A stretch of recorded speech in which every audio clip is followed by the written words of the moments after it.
एक ग्वाला रोज गायों को चराने के लिए गांव से बाहर जंगल में जाता था।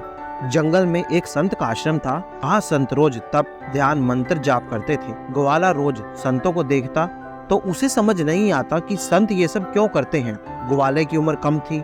संत के इन कामों को समझने के लिए वह आश्रम में पहुंचा और संत से पूछा कि आप रोज ये सब क्या करते हो। संत ने बताया कि मैं भगवान को पाने के लिए भक्ति करता हूँ। हर रोज पूजा पाठ, तप, ध्यान और मंत्र जाप करने से भगवान के दर्शन हो जाते हैं। संत की बात सुनकर ग्वाले ने सोचा कि मुझे भी भगवान के दर्शन करना चाहिए। ये सोचकर ग्वाला आश्रम से निकलकर एक सुनसान जगह पर जाके पेड़ के नीचे एक पैर पर खड़े होकर तप करने लगता है। कुछ देर बाद उसने सांस लेना भी बंद कर दिया। ग्वाले ने सोचा कि जब तक भगवान दर्शन नहीं देंगे मैं ऐसे ही रहूंगा।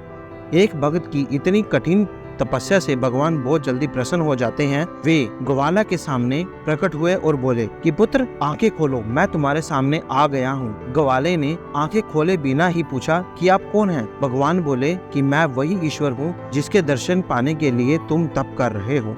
ये सुनकर ग्वाले ने आंखें खोल ली और लेकिन उसने ईश्वर को कभी देखा नहीं था। वह सोचने लगा कि क्या ये ही वे भगवान हैं?